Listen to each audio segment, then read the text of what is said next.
کیونکہ آخر کار وہ یہاں رہا اور اپنے باپ کی خدمت کی اور سب کچھ ٹھیک کیا. اور یہ دوسرا، وہ اسے بھائی نہیں بلکہ تیرا بیٹا کہتا تھا. اس نے اپنا سارا مال قصبیوں میں اڑا دیا اور اس نے سب کچھ برا کیا، لیکن تو نے کبھی میرے لیے خوشی نہیں منائی. اور باپ نے اس سے کہا تو تو ہمیشہ میرے پاس ہے اور جو کچھ میرا ہے وہ تیرا ہی ہے. لیکن وہ خوشی میں نہ آیا کیونکہ وہ حسد کر رہا تھا اور ان سب چیزوں پر توجہ دے رہا تھا جو غلط تھی. میں سوچ رہی ہوں کہ شاید آپ میں سے بھی کچھ خدا کی خوشی میں شریک نہیں ہو سکتے کیونکہ آپ ان چیزوں پر توجہ دے رہے ہیں جو آپ کے ساتھ غلط ہیں.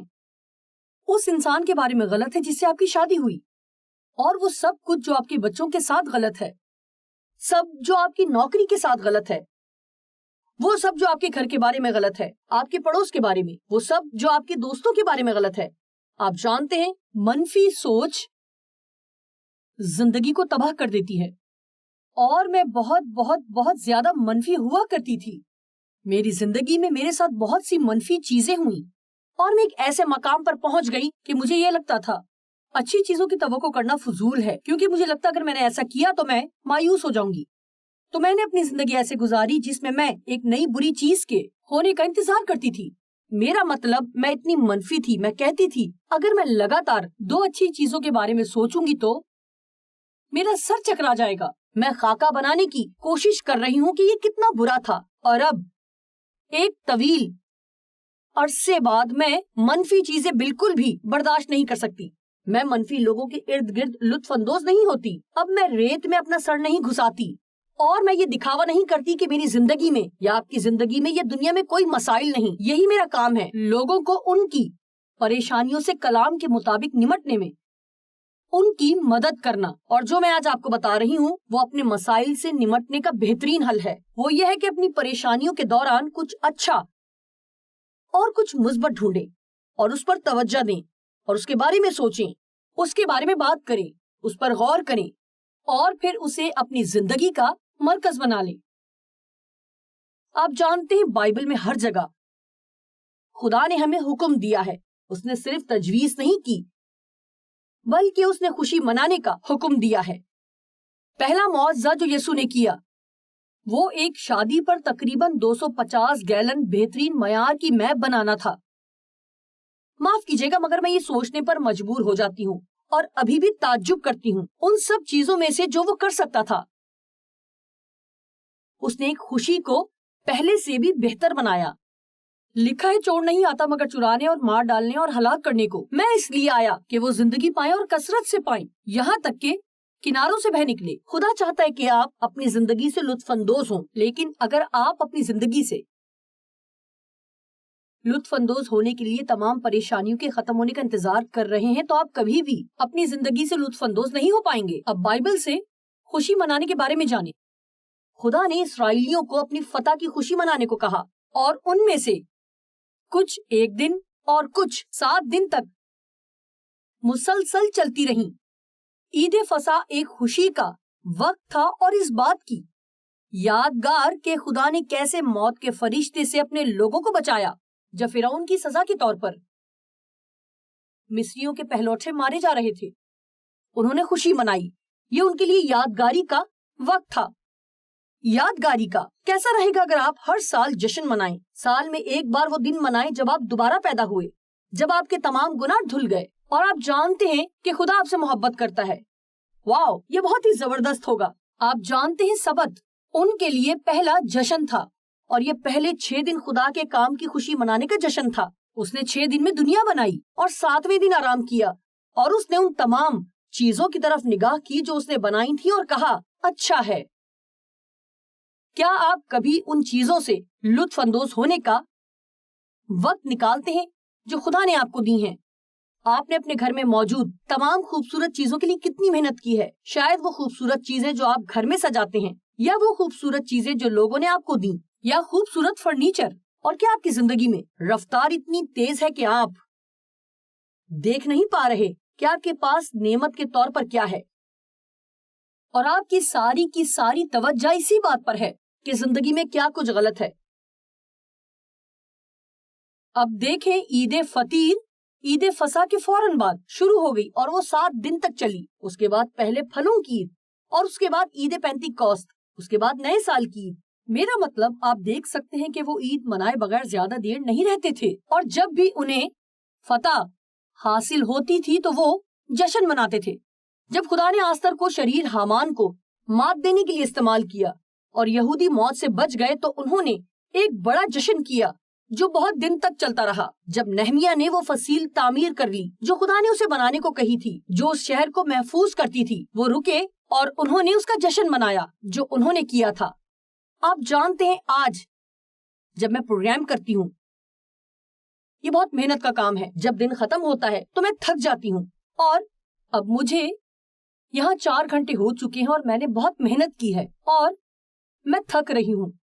اور میں اور ڈیو آج صبح یہ بات کر رہے تھے کہ ہم کیا کھائیں گے.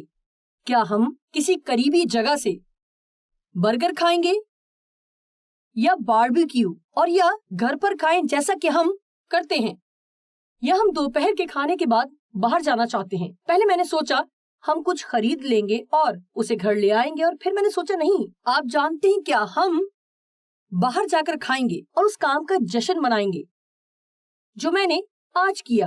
اب میرا یہ مطلب نہیں کہ ہم میز پر غبارے لگائیں گے اور کہیں گے تم جانتے ہو آج میں نے کام کیا، آؤ جشن منائیں. مگر میرے دل میں ایک جشن ہوگا، میرے لیے کچھ ایسا جس سے میں لطف اندوز ہوں گی، اس تمام تر ترقی کا جشن جو میں نے آج کی. اور آپ جانتے ہیں، اور اگر آپ جس چیز سے لطف اندوز ہوتے ہیں اس کا جشن زیادہ منانا شروع کریں، وہ شاید صرف بیٹھ کر 1 کپ کافی ہو سکتا ہے، وہ شاید گرم پانی سے نہانا ہو، وہ شاید باہر جا کر گولف کھیلنا ہو، چاہے وہ کچھ بھی ہو. اگر آپ اپنی زندگی میں اس چیز کو شامل نہیں کریں گے تو آپ تلخ ہو جائیں گے اور پھر آپ زندگی میں صرف منفی باتوں پر ہی نظر کریں گے. خوشی منانے سے زندگی کی باقی سب چیزیں توازن میں رہتی ہیں. اب کیا آپ میں سے کوئی بہتر محسوس کر رہا ہے؟ اب میں امید کرتی ہوں اپنی جیت کا جشن منانا سیکھیں، بڑی اور چھوٹی جیت. جب میں سنجیدہ مسیحی بنی، میں بہت عرصے سے مسیحی تھی، چرچ جاتی تھی، خدا سے محبت کرتی تھی. میں جانتی تھی کہ یہ میری نئی زندگی ہے. مگر جب میں ایک سنجیدہ پرعزم مسیحی بنی جہاں میں خدا کے ساتھ اپنا تعلق گہرا کرنا چاہتی تھی اور خدا کے بارے میں جان کر اپنا رویہ یسوع کی مانند کرنا چاہتی تھی، کسی وجہ سے ڈیو اور میں نے سب کچھ لطف اندوز کرنا چھوڑ دیا تھا. ہم جوڑوں کے کارڈ کلب سے بھی نکل گئے. اگر مسیحی گیت نہ ہوتا تو ہم گیت نہیں سنتے تھے. کسی بھی غیر سنجیدہ چیز کے لیے وقت نہیں تھا. ہم سنجیدہ مسیحی بن گئے تھے. جانتے میں کیا بن گئی؟ میں لوکا 15 باب کی کہانی والا بڑا بھائی بن گئی تھی. وہ بڑا بھائی مت بنے، وہ شخص مت بنے جس کے پاس لطف اندوز ہونے کا وقت نہیں ہوتا، جو ہمیشہ لوگوں میں نقص نکالتا ہے. مجھے یہ بات پسند ہے کہ یسوع نے جب 12 شاگردوں کو بلایا، جب اس نے ان سے بات کی، اس نے ان 12 کو اکٹھے نہیں بلایا بلکہ وہ ان سے الگ ملتا تھا. اور بہت بار اس نے کہا آؤ اور میرے ساتھ شامل ہو جاؤ. میں جانتی ہوں کہ وہ سارے ملک میں ٹہل کر ہر وقت جشن نہیں منا رہے ہوتے تھے، مگر میرے خیال سے یہ ایک اچھا خیال ہے چیزوں کو بیان کرنے کا. اس کا مطلب تھا آؤ اور ہم میں شامل ہو جاؤ. لیکن آپ جانتے ہیں مجھے یہ محسوس ہوتا ہے کہ یسوع اور اس کے شاگرد، میرے خیال سے جب وہ اپنا سفر طے کر رہے تھے، میرے خیال سے وہ بہت لطف اندوز ہوتے تھے. میرے خیال سے یسوع بھی مذاق کرتا تھا. میرے خیال سے وہ اکٹھے ہنستے تھے. میرے خیال سے وہ ایک دوسرے کو مزاحیہ کہانیاں بھی سناتے تھے. شاید وہ اپنی غلطیوں پر ہنستے تھے جیسا کہ ہمیں بعض اوقات کرنا چاہیے. آپ میں سے کچھ اب میری طرف دیکھیں، کیونکہ خدا آج خاص طور پر آپ میں سے ہر ایک سے بات کر رہا ہے. آپ میں سے کچھ زیادہ ہی سنجیدہ ہیں. میری انتظامی اسسٹنٹ کہتی کہ جب اس کا شوہر ایک سنجیدہ مسیحی بنا تو ان کے ساتھ بھی یہی ہوا. انہوں نے ابھی سب کچھ لطف اندوز کرنا چھوڑ دیا. اور اس نے کہا، ایک رات میں نے اپنے شوہر سے کہا کہ کیا تم کبھی مجھے دوبارہ ہنسا کر خوش کر سکو گے؟ اور اس بات نے اسے جگا دیا، کیونکہ اس سے پہلے وہ ایک خوش مزاج انسان تھا جو اسے خوش رکھتا تھا. لیکن ہم ہر چیز کے بارے میں سنجیدہ ہو سکتے ہیں اور ہر چیز پر افسوس کریں گے، تو اس میں کوئی شک نہیں کہ مسیحیت بہت سے لوگوں کے لیے لطف اندوز نہیں رہتی. اور سالگرہ کے بارے میں کیا؟